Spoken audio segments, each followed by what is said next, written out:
लोक प्रशासन विषय के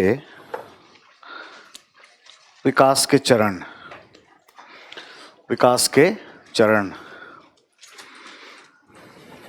ठीक है, तो नोट्स सबको मिल गई होगी मेरे ख्याल में, उसी से पढ़ना है, सिर्फ समझने पे ध्यान देना है। मेजर पॉइंट्स लिख सकते हैं तो लिखिएगा, वो सारे फैक्ट्स भी उसमें लिखे हुए होंगे, लिखने से कोई फ़ायदा है नहीं। और जहाँ आप नहीं भी चाहेंगे मैं लिखवाऊंगा, जहाँ लिखने का ज़रूरत है। ठीक, तो इस सब्जेक्ट का ना, एक तो आपको कुछ समझ आया था कल कि अमेरिका में ही क्यों हुआ साहब, है ना, जन्म इसका। और कोई पशु पक्षी तो है नहीं कि, या मानव कोई कुंडली बना होगा, जन्म हुआ होगा तो लिखा गया होगा। लेकिन कोई भी विषय आता है उभर करके तो उसका अपना एक पीछे से ही चला आ रहा होता है, उसके पीछे बहुत सारे कारण उसके हैं जो 1850 के या उससे भी पहले से चली आ रही व्यवस्थाओं से होते हैं। इंडस्ट्रियलाइजेशन कारण है ना, उसके पीछे एक प्रोफेसर का पागलपन है, या आप समझिए अच्छा ही हुआ तभी आप ये सब्जेक्ट लिए हैं। तो बहुत सारे कारण देखे हमने, उसमें ये बात समझ में आई कि यूएस में क्यों हुआ और इसके फोरफादर या फाउंडर वुडरो विल्सन क्यों थे।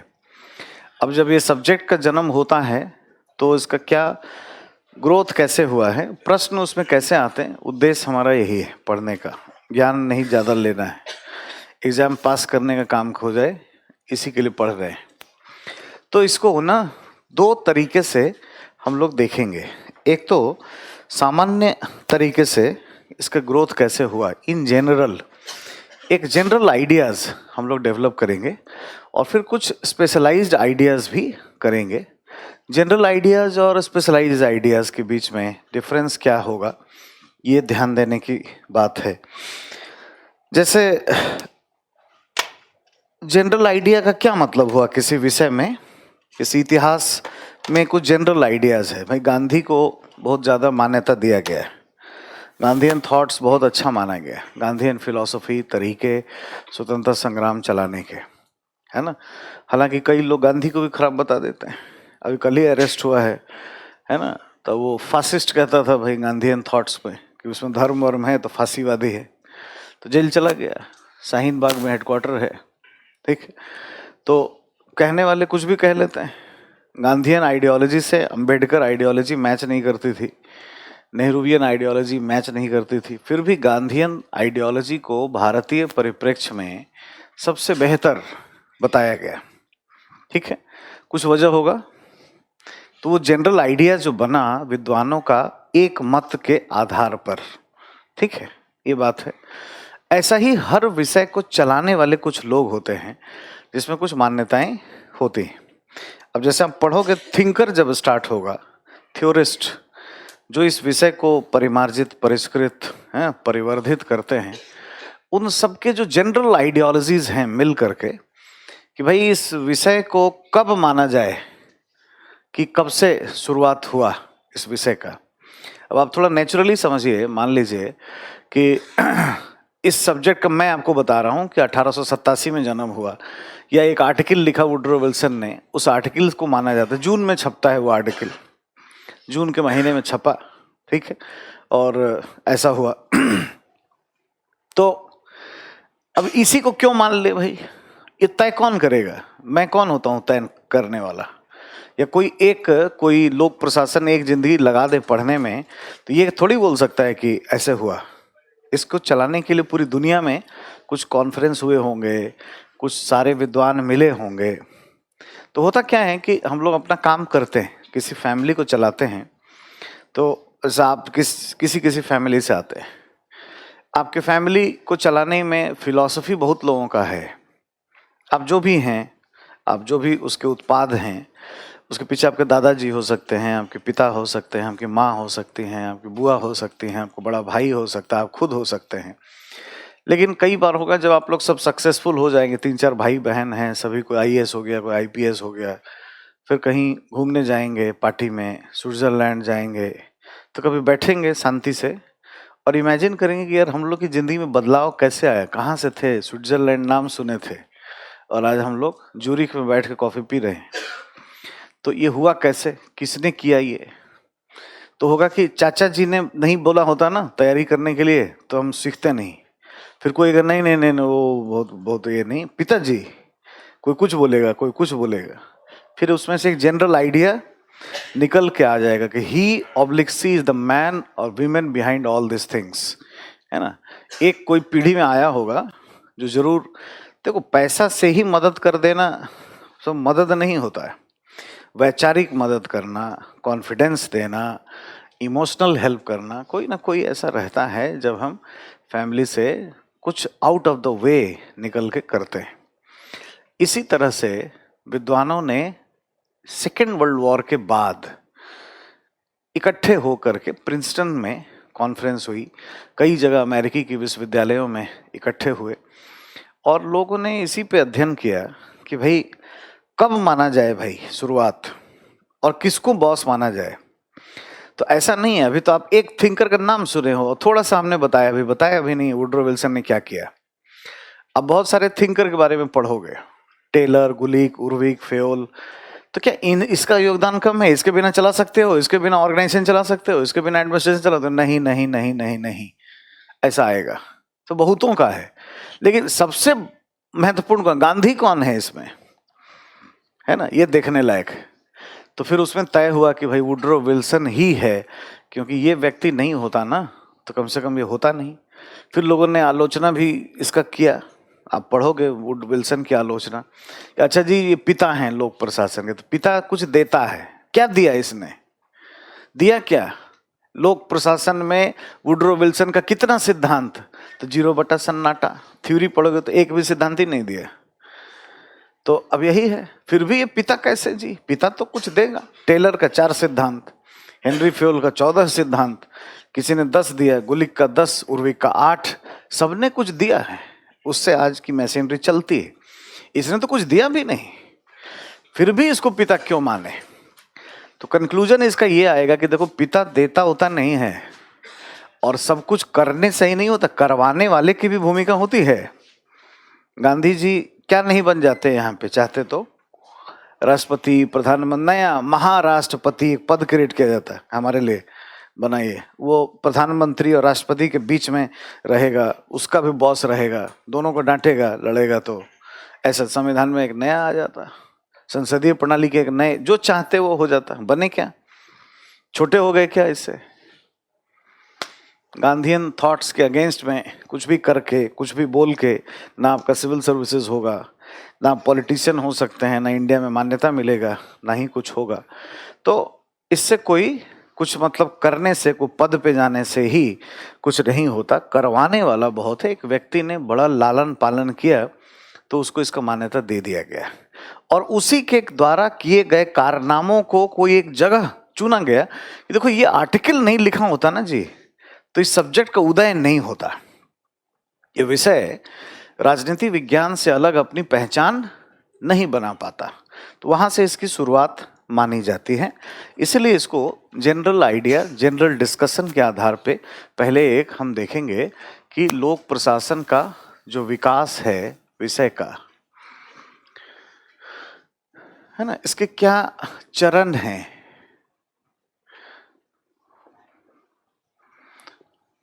विकास के चरण, सबसे पहले पहला फेज जो है वो 1887 से लेकर 1926 तक का है। दूसरा है 27 से लेकर के 1937 का, और तीसरा है 1938 से लेकर 1947।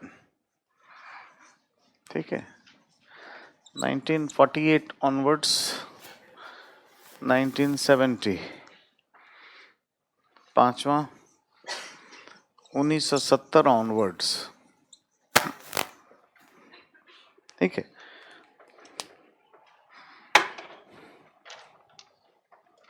राइट। एक तो ये एक जनरल आइडियाज है, हम लोग देखेंगे 5 चरण है, पांचों का अपना एक नामकरण है। उसके बाद क्या हुआ, कुछ बड़े प्रभावी प्रोफेसर्स निकल आए, है ना। जैसे एक प्रोफेसर हैं जिन्होंने बहुत अच्छे तरीके से उन्होंने बात कही, उनका नाम है निकोलस हेनरी, है ना। बड़ी अच्छी सी किताब उन्होंने लिखी है और वो किताब है public administration and public affairs, ठीक है। और निकोलस हेनरी के आइडियाज़ के आधार पे हम लोग अभी देखेंगे। ये एक निकोलस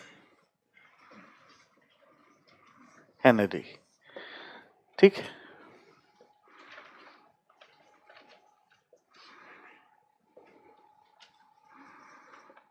इन्होंने कुछ अपने हिसाब से बताया कि नहीं ये ऐसा नहीं है, ऐसा है। अब निकोलस हेनरी, ऐसा और भी लोगों का विरोध होगा, और भी लोगों का विरोध हम नहीं पढ़ते हैं, उतने इम्पोर्टेंट नहीं होंगे, उतना खास बात नहीं बताया होंगे। मान लो गांधी जी के विचार बड़ा महत्वपूर्ण है, भारत में सर्वमान्य है, तो उनसे अलग वैचारिक मतभेद किसी का था तो चलो जी हम अंबेडकर का देख लेते हैं, थोड़ा नेहरू जी का देख लेते हैं, बाकी और का भी रहा होगा, नहीं देखते हैं। कुछ इनमें बात होगी, इनकी भी बातें सुननी जरूरी होगी।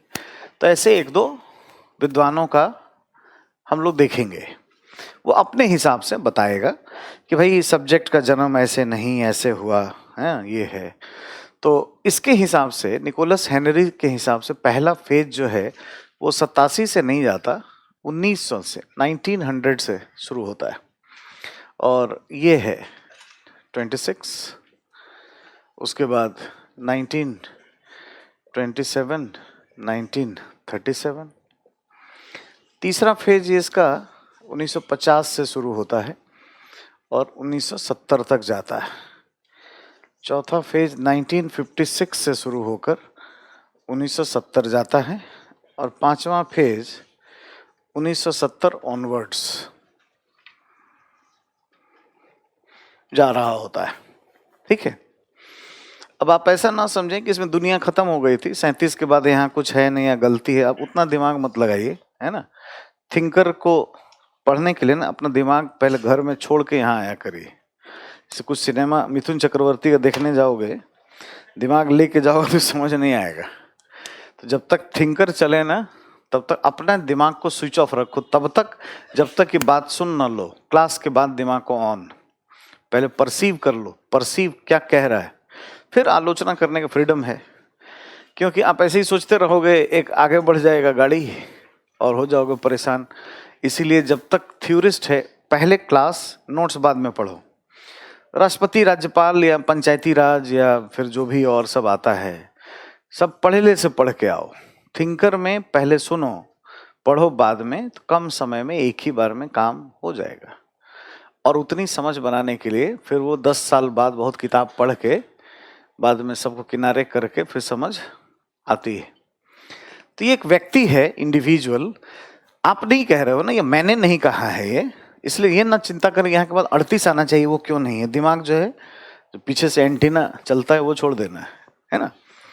अब कोई और भी होगा जो अपने हिसाब से कह देगा, उसका फ्रीडम है। आप भी प्रोफेसर बनो, बूढ़ा हो जाओ, मेरा बस चलता तो नहीं होने देता, लेकिन जब बहुत मान्यता हो जाएगी आप भी कुछ बता दोगे कि नहीं जी मैं बता रहा हूँ ना ऐसे ऐसे, तो कुछ लोग हो सकता है वो भी पढ़ेंगे, तो उस जमाने में जो पढ़ाएगा वो आपको पढ़ा रहा होगा। ऐसा होता है।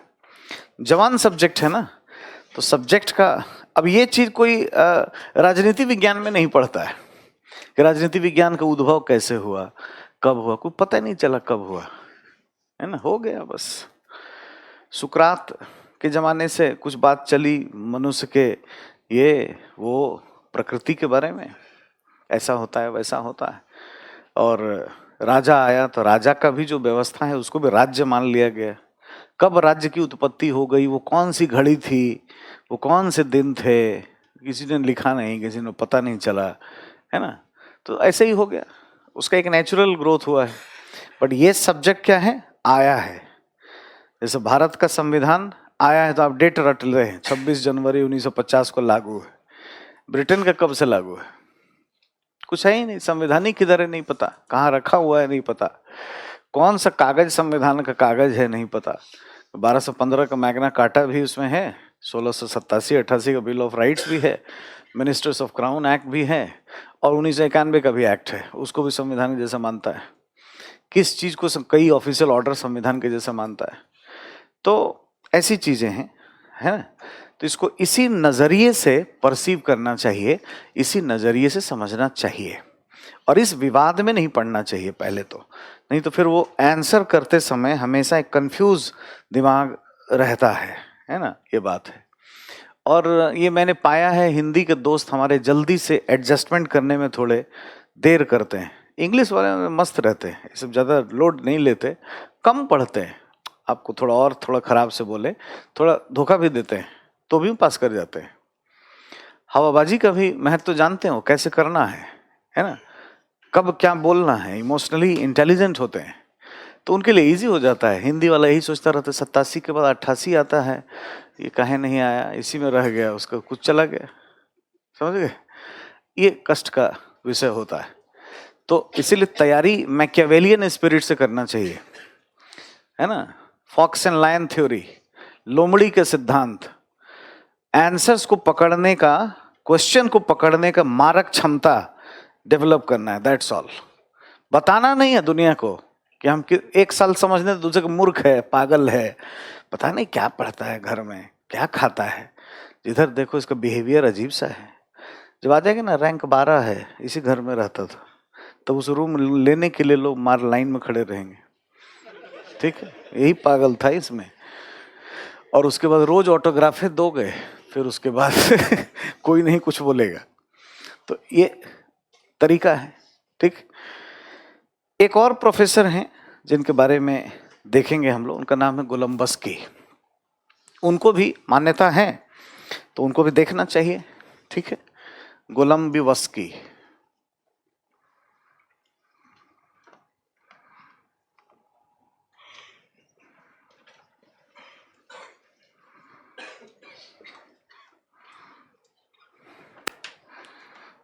ठीक है।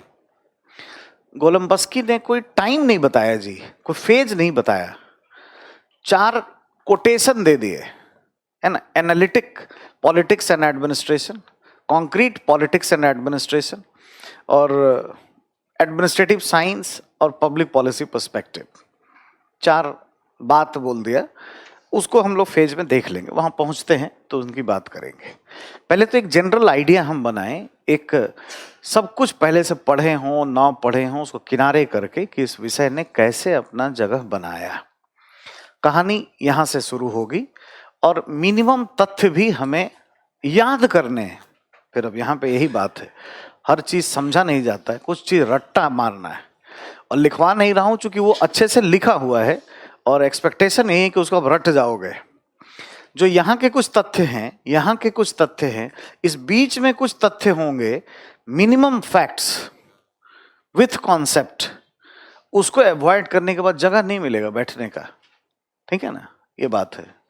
तो उसको आप नोट भी करेंगे तो कोई नहीं, लिखा है, समझने पे ध्यान दीजिएगा। 1887 क्यों शुरुआत के लिए माना गया, क्योंकि इसके पीछे कोई है, और उसके लिए अलग से एक दिन चैप्टर आएगा, वो क्या है उसका नाम आप जानते हैं, कल भी थोड़ी सी चर्चा हुई है, उसका नाम है वुड्रो विल्सन। राजनीति विज्ञान के प्रोफेसर थे, पहले पीएचडी किया और अपने गुरु के द्वारा बताए गए चीज़ों को आगे बढ़ाने के लिए काफ़ी काम किया इन्होंने। अब उस काम में एक काम है जो यहाँ से देखने को मिलता है, ठीक है। यहाँ एक जर्नल छपता है ना, पॉलिटिकल साइंस क्वार्टरली, पीएसक्यू। क्वार्टरली मतलब 3-3 महीने में, है ना, छपेगा 4 बार, ठीक है, एक जर्नल, और वो राजनीति विज्ञान का था, पहले से छपता था। राजनीति विज्ञान आपको कल बताया था हमने, सदियों पहले से चला आ रहा है और अमेरिकी विश्वविद्यालयों में अच्छा खासा पढ़ाया जाता था, सब कुछ सेटल था, तो उसका मैगजीन जर्नल ये सब होता है तो था। उसमें इस व्यक्ति ने एक आर्टिकल लिखा, अब ये वो उसमें क्या कहा क्या नहीं कहा एक चैप्टर है, एक दिन हम लोग बात करेंगे, कल ही परसों में, वुड्रो विल्सन के विचार, है ना। उस टाइटल का नाम था द स्टडी ऑफ एडमिनिस्ट्रेशन, एक आर्टिकल उन्होंने लिखा, ठीक है। अब हालांकि उसमें भी बहुत बार टाइटल चेंज किया, बहुत नाम किया, वो अलग अभी छोड़ दीजिए। आप ये ध्यान रखिए, एक लेख लिखा पॉलिटिकल साइंस क्वार्टरली में, जून वाले क्वार्टरली जर्नल में, ठीक है। एक जून में छपेगा 3-3 महीने पे, जैसे जनवरी से लेकर मार्च हो गया तो अप्रैल में छपा, अप्रैल मई फिर जून वाला, फिर ऐसे ही अक्टूबर, फिर ऐसे आगे जाएगा, है ना। जैसे आप इनकम टैक्स भरते हैं इस तरीके से। तो किसी भी विषय का मैगजीन होगा या जर्नल होगा, उसमें उस विषय की तारीफ की गई होगी या कमियां बताई गई होंगी? तारीफ। लेकिन इस व्यक्ति ने क्या किया? कमियां बताया। अभी विद्रोही नाम का व्यक्ति था, अपने गुरु से प्रभावित था कि नालायक है, बेकार, राजनीतिक विज्ञान बंद कर देना चाहिए, कोई फायदा नहीं है ना, कोई भी संविधान चला नहीं पाओगे 10 साल से ज्यादा सिर्फ पॉलिटिक्स पढ़ के। और बड़ा तार्किक बात है। आपको एक आध बात अभी जैसे बताता हूँ, फिर पढ़ेंगे तो विशेष बात करेंगे वो बोला क्या था, उसके विचार क्या है, वो अलग चैप्टर है अपने आप में। मान लीजिए हमने लिखा है रूल ऑफ लॉ, आर्टिकल 14, तो हो गया रूल ऑफ लॉ, विधि का शासन मिल गया आपको, हैं? अभी कुछ करिए 3 महीने के लिए पुलिस डाल देगी अंदर। आर्टिकल 20, 21, 22 सब आपका ऐसे ही रखा रह जाएगा। बोलते रहोगे कि हमारा संवैधानिक अधिकार है लॉयर से, 2 थप्पड़ लॉयर को भी लगा के उसको भी ले जाएगा, है ना। कुछ करके दिखाओ, 6-6 महीने तक, 6-6 साल तक गायब कर देगा। रूल ऑफ लॉ है? नहीं होता है। लिखने से क्या होगा? रूल ऑफ लॉ कब होगा? जब उसकी इन्फोर्समेंट अच्छी होगी, मशीनरी अच्छी होगी, प्रशासनिक व्यवस्था अच्छी होगी, ठीक है। पुलिस सर्किल कितने पे बनाया जाए? मान लीजिए आप बहुत लोगों के जनसंख्या पर एक पुलिस सर्किल बनाए हुए हैं, कितना एफआईआर कर पाएगा जी? परेशान है, कितनी को इन्वेस्टिगेट कर पाएगा? अब 100 नंबर में फोन करते रहोगे, बोलेगा सर रुकिए ना, आ रहे हैं, इतना इतना हमारे कोई बाइकर्स नहीं है, अल्फा नहीं है, भेज रहे हैं, आधा घंटा लेट पहुंचेगा। तो देखने की आवश्यकता है कि कितनी जनसंख्या को एक पुलिस स्टेशन देख सकता है और वो कितना बड़ा उसका रेंज होना चाहिए। अब करोल बाग बहुत बड़ा पुलिस थाना है, अब बहुत सारे anti national activities, prostitutions and blah blah, बहुत सारी चीजें हैं वहां उधर। अब उसका जो एसएचओ होगा उसका दिमाग कुछ ज्यादा ही खराब रहता होगा। उसी में रामलीला मैदान भी मान लीजिए, कभी कभी छुछू छुछू सांस अंदर बाहर करते हुए रामदेव बाबा पहुंच गए, कोई कुछ पहुंच गया, कभी उठा कर फेंको, भगाओ, कोई पॉलिटिक्स, इतना परेशानी में होगा इसका कोई जवाब नहीं है। आम आदमी का क्या देख पाएगा? वहां जाके फोन करते रहो कि सर हम यहाँ पे पकड़े गए हैं, 4 लोग घेर लिए हैं, हमें बचाइए, तो आएगा 1 घंटा के बाद, है ना, 2 घंटे बाद आएगा। रूल ऑफ लॉ आपका यही है। एडमिनिस्ट्रेशन ठीक होना चाहिए। अगर सीमित जनसंख्या में जितने को हैंडल कर सकते हैं, अगर पुलिस थाना बनाएं या आईटी सेल बनाएं, तो आपका कंप्लेन होगा, एक्शन होगा, उस पर काम होगा, तब आपको फील होगा कि देयर इज अ लॉ, आपका लॉ है, ठीक है।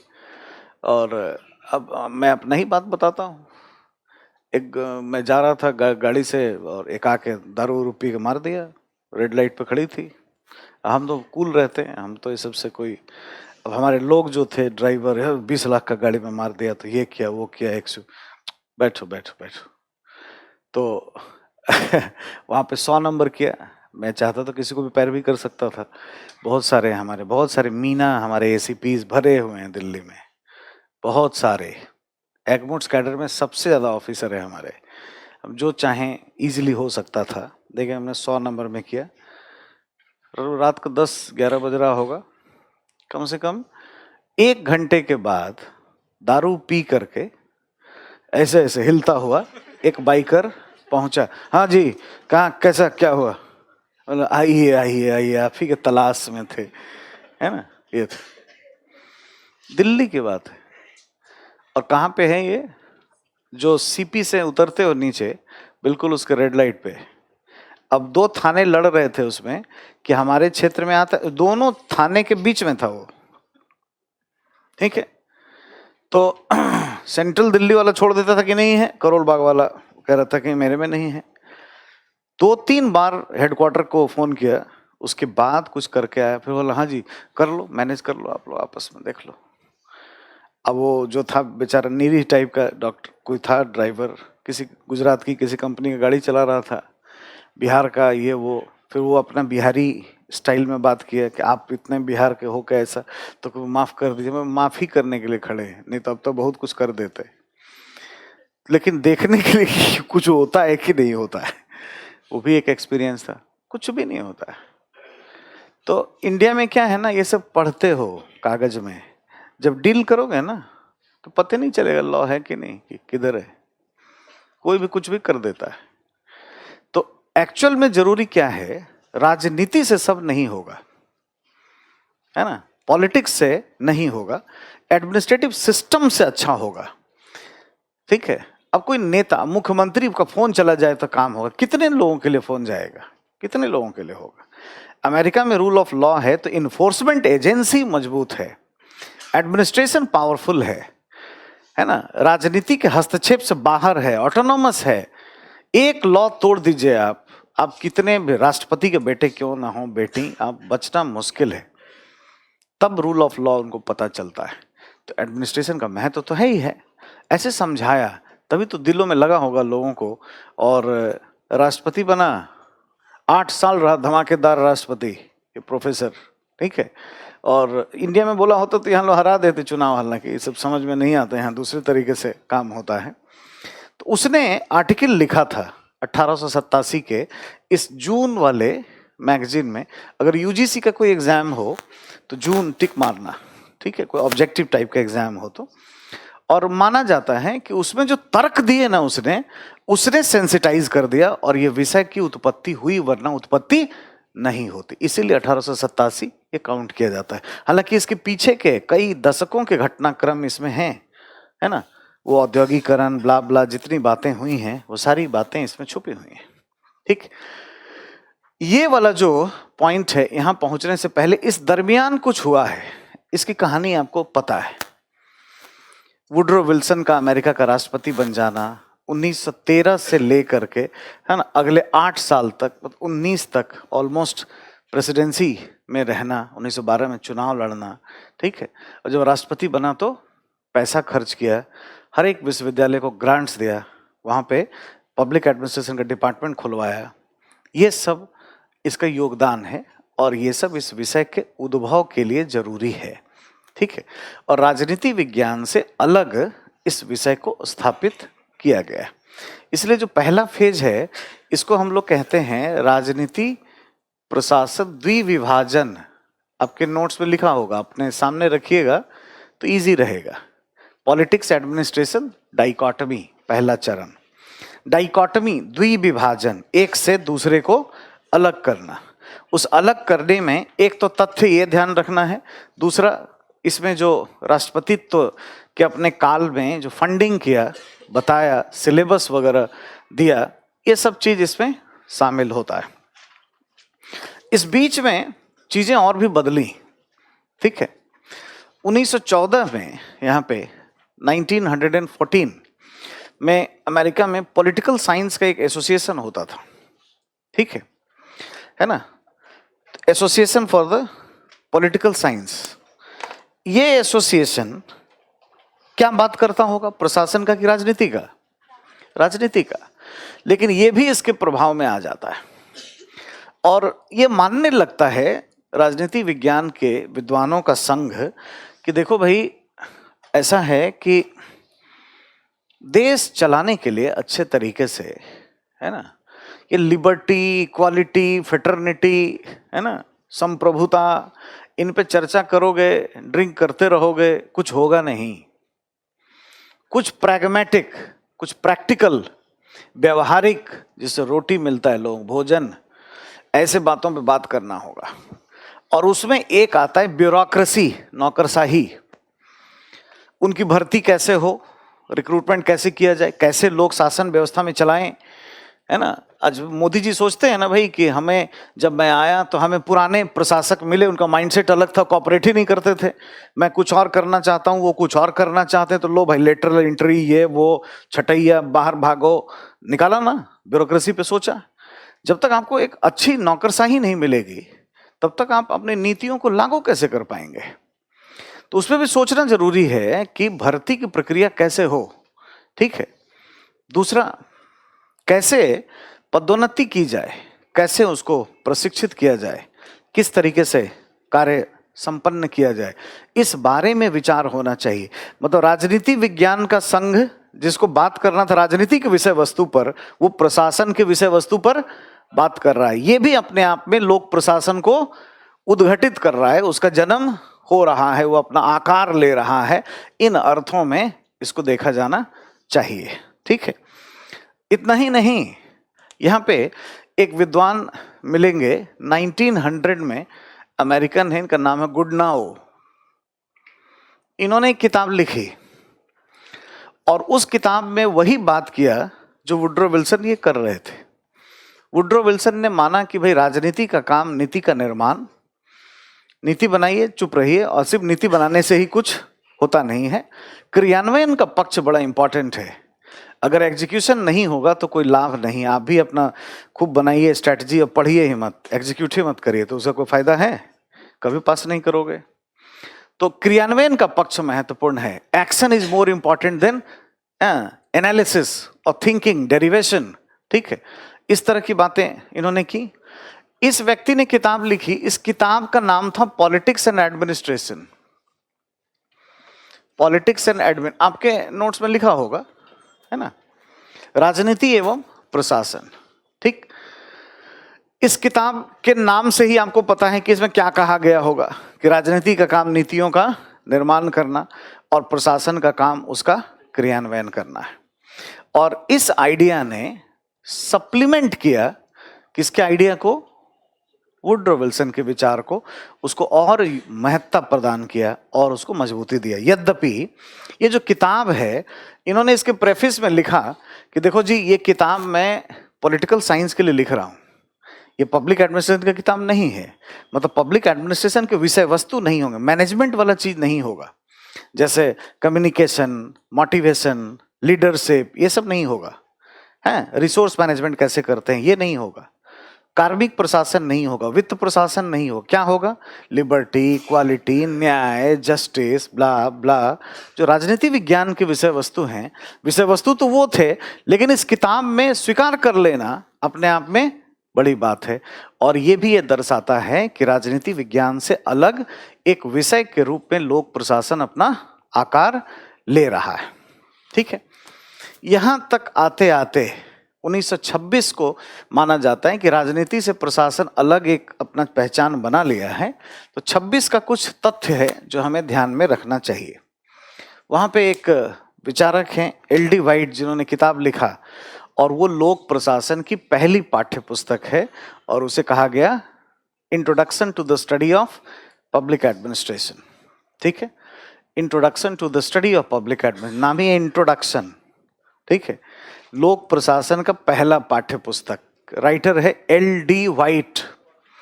तो अब देखिए जी, विश्वविद्यालय खुल चुका है, विश्वविद्यालय में डिपार्टमेंट खुल चुका है, एक आदमी खुलवा दिया राष्ट्रपति बन के, ग्रांट्स दे दिया, प्रोफेसर है, लिख के बताया क्या पढ़ाना है, वहां पे प्रोफेसर है। राजनीति विज्ञान का संघ भी सोच रहा है कि नहीं इंपॉर्टेंट है, उसको सोचो करो, और यहाँ किताब भी आ गया और लोग उसको सपोर्ट कर रहे हैं। इस तरीके से इस कार्यकाल में, यानी 1887 से लेकर 1926 के बीच में, लोक प्रशासन ने अपनी पहचान को बनाया और राजनीति विज्ञान से अलग पहचान को बनाया। इसलिए इसको क्या कहते हैं? पॉलिटिक्स एडमिनिस्ट्रेशन डाइकोटमी, राजनीति प्रशासन द्विविभाजन, भारत पाकिस्तान का द्विविभाजन, है ना, ऐसा हुआ। समझ गए? दूसरे फेज में क्या हुआ है कहानी। अब सिर्फ विभाजन तो हो गया, बैठा तो नहीं रहेगा ना, ये कुछ करेगा। और आप पढ़ क्या रहे हैं तो पहले उस पर क्लैरिटी हो जाए कि क्या कौन करता है। जब भी आप शब्द यूज करते हैं पब्लिक एडमिनिस्ट्रेशन, है, तो दो तरह के बैकग्राउंड म्यूजिक आपके पास आएंगे, ठीक है। एक तो ये प्रोफेशन है, व्यवसाय है, जैसे आप आईएएस आईपीएस बनोगे तो व्यवसाय में जाओगे, तो एक व्यवसायिक काम है आपका।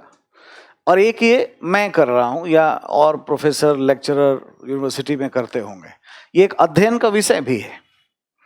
मतलब विश्वविद्यालयों में पढ़ाया जाता है, IIPA में रिसर्च होता है, ठीक है। 2001 में मैं रिसर्च ऑफिसर ही था IIPA, तो इस तरीके से काम होता है इसमें। तो हम लोग कौन सा वाला पढ़ रहे हैं, किसका विकास पढ़ रहे हैं हम? अध्ययन के विषय का। और ये एक इत्तेफाक है कि आप IAS IPS के व्यवसाय में जाने के लिए इसी अध्ययन के विषय को चयन किए हैं, ठीक है। तो अभी हम लोग जो विकास की बात करेंगे वो अध्ययन के विषय के विकास की बात, ना कि व्यवसाय के विकास की बात की। पहले 50-60 के दशक में प्रशासनिक व्यवस्था कैसी थी, 70 में कैसी हो गई, 80 में कैसा हो गया, आज कैसा है, ये नहीं पढ़ेंगे। अध्ययन का विषय, सब्जेक्ट मैटर, है ना, एज ए डिसिप्लिनरी कंटेंट क्या चेंजेज आया। अब ये दीगर बात है, ये अलग बात है कि हम लोग ये अध्ययन के विषय को पढ़ते क्यों हैं। लोक प्रशासन के अध्ययन के विषय का महत्व क्या है, क्यों पढ़ते हैं? इसीलिए पढ़ते हैं क्योंकि व्यवसाय को ठीक बनाया जा सके। जैसे आप अगर इसको पढ़ लोगे अध्ययन का विषय, तो आप व्यावसायिक हो जाओगे, प्रोफेशनल हो जाओगे। अगर आपको पता हो जाए कि कम्युनिकेशन कैसे करते हैं, कार्यालय में बिहेव कैसे करते हैं, how to behave, how to communicate, emotionally intelligent हो जाएंगे। अगर आप मोटिवेशन जान जाएंगे तो आप चला पाओगे कोई सिस्टम। क्योंकि आप कहीं भी काम करोगे वहाँ कुछ लोग होंगे, कुछ आपका बॉस होगा, कुछ अधीनस्थ होगा, कुछ सहकर्मी होगी, उसके साथ आपको संचार करना है, नेतृत्व करना है, गाइड करना है। तो किसको डांटें, किसको समझाएं, किसके साथ थोड़ा तालमेल बिठाएं, कब क्या करें, ये समझदारी आपको चाहिए। नहीं तो DM बन के सिर्फ ऑर्डर भंजाते रहोगे कि जाओ यहाँ पे करो, सब सस्पेंड करवा देंगे मिलके, आपको कहीं कहीं फंसा देंगे किसी किसी चीज में। आप भावुक रहेंगे, आपका तारीफ करके आपके बिहाफ पे कोई रिश्वत ले लेगा, जेल चले जाओगे। गौतम गोस्वामी ऐसे ही चला गया, 33 साल की उम्र में ही इतना अच्छा मुकाम पाया, एशियन मेडल का पुरस्कार लिया, टाइम मैगजीन में पर्सन ऑफ द ईयर बना, और जेल भी गया। पटना का DM, अच्छा लड़का, 6th रैंक था, तो भी फंस गया सिर्फ भावुकता में। ऐसा चीज ही है। अरे हुजूर आप तो ऐसा है वैसे, जैसे ही जाओगे मार्केट में तब देखो बॉस बन के इतने लोग आ जाएंगे, पीछे लगेगा कितना प्यार करता है हमसे, कितना जानता था पहले से, इसके बिना, हमारे बिना ये जी नहीं पा रहा है। बस आपके बिहाफ पे रिश्वत ले लेगा, 2-4 बार बैठेगा आपके साथ, फोटो खिंचवाएगा, मैसेज जाएगा, है ना, बाहर और ऑफिस में तुरंत हो जाएगा कि बहुत खास आदमी है, तो तुम्हारा काम करवा देंगे, तुम्हारा ट्रांसफर करा देंगे, तुम्हारा ये हो जाएगा, वो योजना से ऐसे दिला देंगे, वो सब करके ले लेगा उधर बाहर ही, और जाएंगे आप। और कई कागजों के बीच में ऐसे ही तारीफ करने में एक आध साइन वाइन करवा लेगा, आप कर देंगे इतना, हाँ ठीक ही है ना, सब ठीक है, चलो। उसके बाद जेल। सुधीर कुमार, सोचिए, चीफ सेक्रेटरी ऑफ बिहार, इतना ईमानदार व्यक्ति होके इतना अच्छा ट्रेन चलवाया, लालू जी का एडवाइजर था, उसको भी जाना पड़ा। CK अनिल तक इन्वेस्टिगेशन का वो गया। तो कहीं ना कहीं ये बहुत समझदारी का काम होता है, नेता नहीं जाता है। लालू जी को मत देखो कि गए और ऐसे हुए, कितने IAS हैं पशुपालन घोटाले में, 15 से ज्यादा जिनके अच्छे ऑफिसर्स, जिनके घर बर्बाद हो गए, ठीक है। तो सारे करप्ट नहीं थे, 2-4 बेकरप्ट भी गए, लेकिन उसके पार्ट बन गए ना, तो आप होगा। तो सरकार में ये काफी महत्वपूर्ण होता है समझदारी रखना। तो जब आप जान जाओगे, लॉ जान जाओगे, साइकोलॉजी जान जाओगे, ऑर्गेनाइजेशन चलाते कैसे हैं, समस्याएं क्या होती हैं, तो आप ऐसी गलतियां नहीं करोगे, तो आप व्यावसायिक हो जाओगे, तो आप हर काम कर लोगे प्रशासन का, और कभी इसमें फंसोगे नहीं, ये बात। तो हम लोग अध्ययन के विषय को ध्यान में रख के आगे बढ़ें। अब इस विषय ने अपना मुकाम बनाया, यहां जगह बनाया, एक पहचान बनाया। अब करेगा क्या?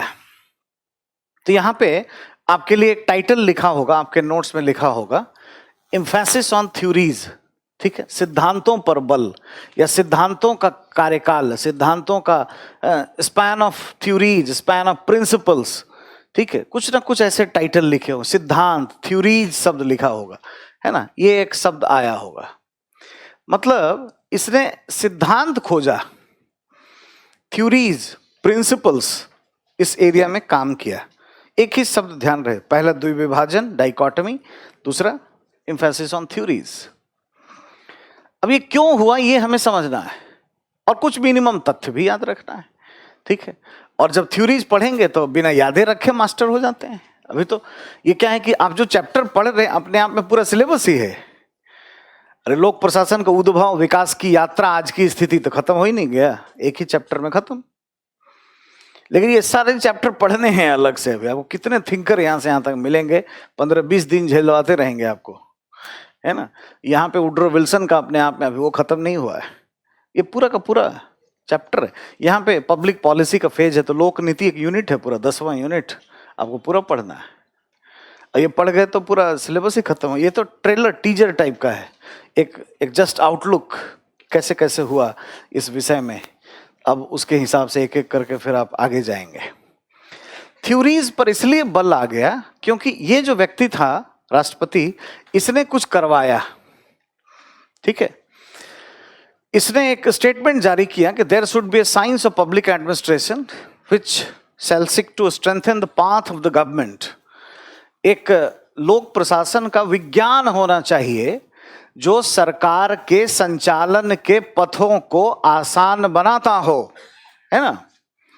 सरकार का काम जो है इजी करता हो, मतलब काम अच्छे से करे, प्रोफेशनली करे, इसके लिए उसका विज्ञान होना चाहिए। तो लोक प्रशासन में विज्ञान मतलब हाइड्रोजन नाइट्रोजन थोड़ी होगा, सिद्धांत होना चाहिए। कुछ तरीके बताइए कैसे क्या करें। जैसे आपको अगर शिक्षा विभाग में बना दिया जाए सेक्रेटरी या प्रिंसिपल सेक्रेटरी किसी राज्य में, तो क्या करोगे। वन विभाग में भेज दिया जाए तो क्या करोगे, कोयला में भेज दिया जाए तो क्या करोगे, किसी में भी डाल दिया जाए तो किसी संगठन में क्या करोगे। कुछ तो आपको होना चाहिए ना। आपको पता ही नहीं रहेगा तो क्या, हाँ करेंगे, जाएंगे, जो देखेंगे होगा, ऐसा थोड़ी होता है। कुछ तो होना चाहिए ना चलाने का, ऑर्गेनाइजेशन का तरीका। अकाउंटिंग, प्राइवेट ही काम करना, मान लो आज कंपनी चलाना है आपको और किसी को पता ही नहीं अकाउंटिंग क्या है, ऑडिटिंग कैसे होती है, कंपनी बनाएं कि एलएलपी बना लें कि हम ही मालिक रह जाएं, चट मांगनी पट ब्याह कर लें, हैं कि कबीलाई सिस्टम रखें, कोई एम्प्लॉय ले भागा, कोई सामान, कोई कुछ किया, है ना। अब कुछ भी हो, अब जैसे ये भी एक ऑर्गेनाइजेशन है। अब ऐसा नहीं है कि एमी कोई आकर असामाजिक तत्व कुछ कर दे। इट्स अ कंपनी, इसकी अपनी लीगल आइडेंटिटी है and it's a tax paying एक सभ्य संस्था है ये, भले ये प्राइवेट ऑर्गेनाइजेशन ही क्यों ना, है ना। तो ऐसा नहीं है, एक सिस्टम होता है ना चलाने का, वो समझ आपको होना जरूरी है, वरना काम ही नहीं कर पाओगे। कोई भी आके कुछ भी कर देगा, ऐसा थोड़ी है। रिलायंस में जाके कुछ भी तोड़ फोड़ कर लाओ और जीने दे देगा ऐसे ही, चलो तुम्हारा देख लेंगे, ऐसा वैसा। अराजकता नहीं है ना। तो उसका नॉलेज जरूरी है, उसके कुछ तरीके हैं, वो होना चाहिए। तो वो अध्ययन करने के लिए इसमें कहा गया और यहां से इसकी शुरुआत हुई, ठीक है। यहाँ पर किताब लिखी गई और उसमें प्रिंसिपल शब्द का प्रयोग किया गया, प्रिंसिपल्स ऑफ पब्लिक एडमिनिस्ट्रेशन, ठीक है। और इस फेज में लोगों ने अधिकतम सिद्धांत दिए हैं। इस फेज से पहले भी अध्ययन किए हैं, सिद्धांत का प्रभाव इसमें रहा है, इसलिए ये फेज हम लोग मानते हैं। जैसे 1880 से लेकर के 1910, 20, 30 तक में अध्ययन हुआ होगा, लेकिन इसमें इम्पैक्ट बहुत था। अब इसमें बहुत सारे आपको वेस्टर्न थिंकर मिलेंगे। जो आपका दूसरा यूनिट है सिद्धांत, वो इसमें मिलेगा। टेलर नामक एक व्यक्ति होगा जो अमेरिका में अध्ययन कर रहा होगा। हेनरी फेयोल नामक एक व्यक्ति होगा जो फ्रांस में अध्ययन कर रहा होगा। टेलर ने 4 सिद्धांत बताए तो फेयोल ने 14 बता दिया। गुलिक उर्विक हैं दूसरी जगह के, लेकिन अमेरिका में अध्ययन करेंगे, 10-8 सिद्धांत वो बताएंगे क्रमशः। ऐसे लोग सिद्धांत बता रहे होंगे कि संगठन चलाने के लिए 1, 2, 3, 4 ऐसे ऐसे करो। ये लगभग वैसे ही सिद्धांत हैं जैसे नेचुरल लॉ होते हैं, 2 हाइड्रोजन 1 ऑक्सीजन बराबर पानी। तो ऐसा तो नहीं मिलेगा 100%, लेकिन लगभग ऐसी चीजें होंगी। जैसे कोई कहेगा कि ये बना के चलो, कोई भी करना है ये होना चाहिए, काम करना है तो ये जरूरी है। ये क्या है, दिस इज कॉल्ड हायरार्की, पद सोपान। एक आदमी बॉस होना चाहिए। अब इतना खराब काम क्यों है, ऐसे देखोगे तो केंद्रीकरण हो जाएगा। महात्मा गांधी भी विरोध कर देंगे, संसदीय प्रणाली का विरोध कर दिया उन्होंने कि भाई प्रधानमंत्री पावरफुल हो जाता है, आप देख ही रहे हो कभी कभी होता है ऐसा, लेकिन फिर भी इसके बिना चला ही नहीं पाओगे। अधिकतम कंपनी, ऑर्गेनाइजेशन, गवर्नमेंट ऐसे ही चल रही है। क्यों? क्योंकि कोई ना कोई एक व्यक्ति उत्तरदायित्व ले। एक से अधिक व्यक्तियों का उत्तरदायित्व किसी के उत्तरदायित्व न होने के जैसा है। अब यही एक सिद्धांत है, सीखने को आपको मिलेगा। अब आप नौकरी में जाओगे, अब अपने सामने जब भी मीटिंग करो 4 एसडीएम बैठा के और चारों को बोलो कि देखो इलेक्शन में ऐसे करना है, ऐसे तुम समझ गए ना, तुम समझ गए ना, तुम्हें मिल के करना है ना, तो समझोगे आप बच्चे हो मुखर्जी नगर के, अभी भी आप नहीं बने मैनेजर। बोले तुम्हारा हिम्मत कैसे हुआ बिना डायरी लेके हमारे सामने बैठने का? लेके आओ, लिखवाओ, पॉइंट लिखो, ये तुम कैमरा देखोगे, कल रिपोर्ट हो जाना चाहिए।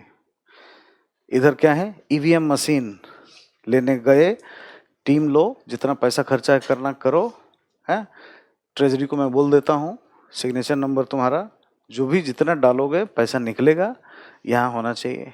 तीसरा, कौन कौन मैजिस्ट्रेट बन सकता है, स्कूल इंस्पेक्टर, छोटा मोटा बड़ा सबका अधिकारी कौन है, उसका लिस्ट लेके आओ।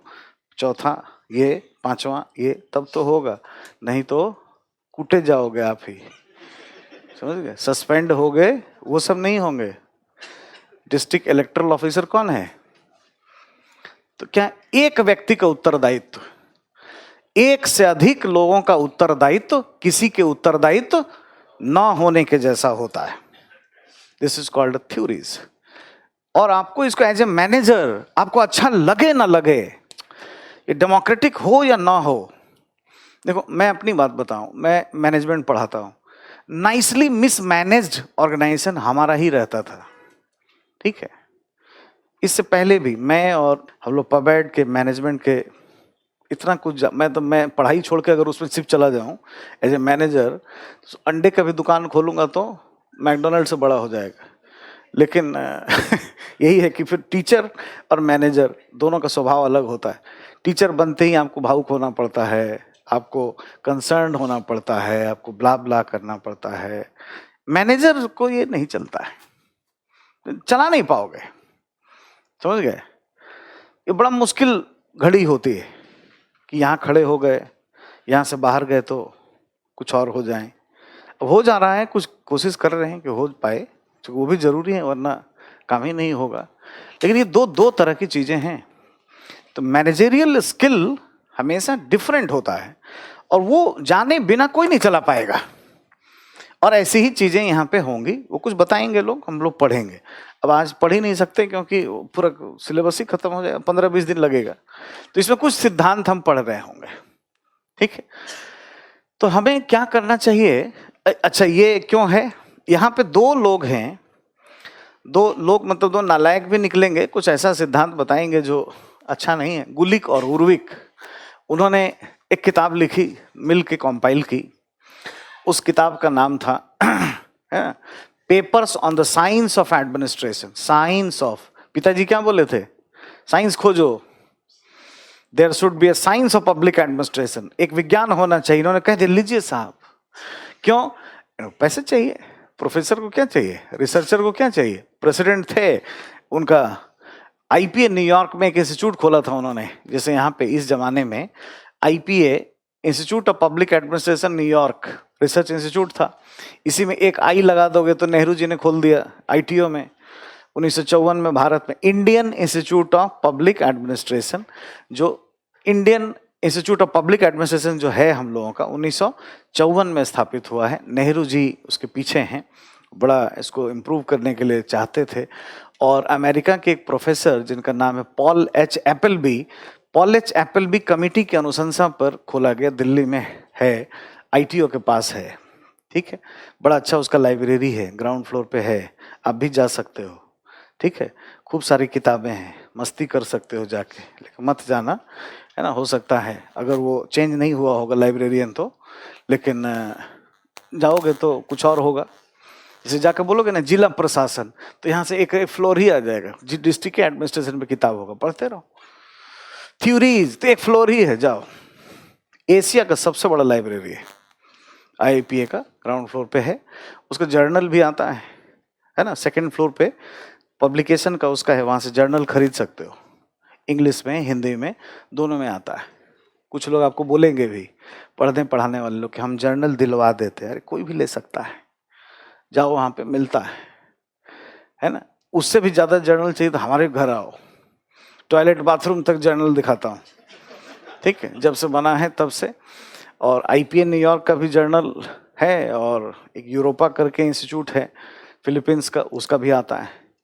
तो आपको तय करना है कि आपको बनना क्या है ना। अब वो बनने का मन हो, हमने आज तक देखा नहीं लाइब्रेरी में जाने वाला कोई आईएएस बना, ठीक है। इधर खड़े होने का मन हो तो कुछ टाइम आ जाना हमारे पीछे, ठीक। तो यही बात है, बाकी जो जरूरत है वो सब मैं खुद ही दे देता हूँ, ठीक। आपके नोट्स में इनबिल्ड है जर्नल, कुछ भी पुराना रूटीन आपको मिलेगा ही नहीं किताब टाइप का। जो भी रिक्वायर्ड है, यही नहीं है ना, चाहे वो यूरोपा के जरूरत पड़े या उस समय के। हम लोगों ने जब चेंज हुआ था ना सिलेबस, एक एक आर्टिकल, जो हमारा सब कुछ तो अमेरिका में छपता है, एक एक आर्टिकल 20,000 डॉलर देके मंगाते थे। लोग क्या खरीदेंगे, कितनी मर्सिडीज की लाइन लगा देते, जितना हमने दिया है अमेजोन को और है ना लोगों को, सेज पब्लिकेशन को, समझ गए, इतना सारा। तो ऑलरेडी 10-12 साल जो है ना वो, जैसे कि एक आप पढ़ोगे न्यू पब्लिक एडमिनिस्ट्रेशन, 2008 में कॉन्फ्रेंस हुआ था उसका किताब छपा 2011 में। उसके बाद जो प्रश्न आए वो हम लोग 3 साल पहले से करा रहे थे। कैसे किए होंगे, कॉन्फ्रेंस होता है अमेरिका में, है ना, सिराक्यूज यूनिवर्सिटी छापती है, वो करवाती है। कभी जाके गूगल पे बैठ के, अमेजोन पे बैठ के कुछ खरीद के देखना कि इसका एक आर्टिकल पढ़ लेते हैं, कितने में मिलता है, अंदाजा होगा। बहुत ज़्यादा, ये सबसे गरीब टाइप के बुक का कीमत है। और अमेरिका के जो बुक होते हैं उसको केमिकल में डाल दोगे ना, निकाल लोगे तो ऐसे ही रहेगा। इंडिया जैसा नहीं, मुखर्जी नगर जैसा, कॉपीराइट का कोई मतलब ही नहीं। कोई भी फोटो, हमारा ही किताब है, जहाँ जाते हैं देखते हैं कि यही बेच रहा है। हमारा पब्लिकेशन वाला कहता है इसे चेंज करिए, नहीं तो ऐसा हो गया वैसा होने दो यार, जाने दो, यहाँ पे तो लॉ का कोई है ही नहीं। यूएस की जो किताबें हैं जो वहाँ से मंगाते हैं हम लोग, वो मतलब मुझे आज अभी तो ऑलमोस्ट जब से 15 साल बाद भी उसको हाथ में इतनी हल्की, है ना, और बिल्कुल उसके ना पन्ने खराब होते हैं ना कुछ, वो दूसरे छापते ही नहीं, वो छाप ही नहीं सकते वहां पे। और कुछ किताबें सिर्फ लाइब्रेरी एडिशन ही छपती हैं, वो मोटे कागज वाले, आप उसको केमिकल में डाल दीजिएगा तो भी खत्म नहीं हो। जैसे इस तरह की चीजें ना, ये तो सब्जेक्ट की, वो ये सोच के नहीं काम करते ना कि चलो लिख देते हैं तो होगा होगा देखेगा, ऐसा नहीं। अरे ये एक फिक्स चीज है, इसमें कोई, ये नॉन नेगोशिएबल है। इसकी जितनी किताबें छपे, मान लो मिन्नोब्रुक कॉन्फ्रेंस 20 साल में होता है, अब 28 में होगा। अब मिन्नोब्रुक कॉन्फ्रेंस जो 28 में होगा उसकी किताब छपेगी ना, तो इस विषय के लिए इंपॉर्टेंट है। एक भी किताब नहीं छपेगा हल्का कागज का, तो छापेंगे ही नहीं। अच्छा कोई छापेगा तो उसको जीने नहीं देंगे। मैकमिलन जैसी कंपनी पर, मैकमिलन कितनी बड़ी कंपनी होगी, अभी देखो 2-4 पब्लिकेशन का मैं नाम बता दूं। डीडी बसु का जो किताब छपता है लेक्सिस नेक्सिस, वर्ल्ड का चौथा लॉ का अच्छा पब्लिकेशन है। ये अलग बात है कि हमारे पीछे कितने सालों में पड़ा तो भी हम लोगों ने किताब नहीं लिखा उसके लिए, है ना, टाइम ही नहीं मिलता था। ठीक है, पबैट का कुछ लिख दीजिए सर, कुछ कर दीजिए। आज भी मेल पे मेल उनका रहता है, अब तो खराब हो गए, उसका इंडिया एडिशन खराब हो गया। मैकमिलन 5 CR का चेक रख के गया था कि इसको लेते रहिएगा और सर कर दीजिए, तो भी 2008, 9, 10 ये सब में कभी जीने के मरने के लिए समय नहीं मिलता था। तो कौन सीआर के पीछे जा, सांस लोगे कि सीआर लोगे, है ना, ये बात है। उस पे केस चलाया और मैकमिलन का हवा निकाल दिया, एक लॉ छोटा सा वायलेट किया तो यूएस यूं ही यूएस थोड़ी है जो बोल रहा हूँ ना, लॉ इन्फोर्समेंट। लॉ क्या है, यूएस घूमने जाओ, अरे फॉर्म ही भरोगे तो पता चल जाएगा लॉ क्या है। वीजा अप्लाई करोगे ना यूएस का, 22 पेज का जो वीजा का फॉर्म भरोगे उसी समय पता चल जाएगा। एक पेज भी, एक शब्द भी गलत इंफॉर्मेशन लिखे ना कि हम जा रहे थे कनाडा और रिजेक्ट हो गए थे, या हमारा वीजा रिजेक्ट हो गया था, छुपाने के लिए इंडियन मेंटालिटी है, मत बताओ। जब पूछा जाता है ना क्या आप किसी परीक्षा में डिबार किए गए हैं, नो। यूएस में करके देखो उसको सब पता है आपके बारे में। जिस दिन इंटरव्यू के लिए बुलाएगा ना, ब्लड ऐसे बह के कहाँ ऐसे घुमा है वो भी जानता है ना। इसी को पॉइंट बना के जिंदगी भर के लिए मार देगा एक मोहर, अब अमेरिका में एंट्री कभी नहीं होगी। That's all. जो आदमी इतना झूठ बोलता है और दे देता है ऐसे, हमें 5 बार भी रिजेक्ट हुए हो, लिखो कि I have been rejected 5 times, है ना, तुरंत देगा ऑनेस्ट पर्सन, ठीक है। तो वो बड़ा दूसरे तरह का है, ये सब नहीं चलता है। इंडिया की हवाएं नहीं बदल पाती हैं, ठीक है। तो अब ये बात है, चलिए छोड़िए।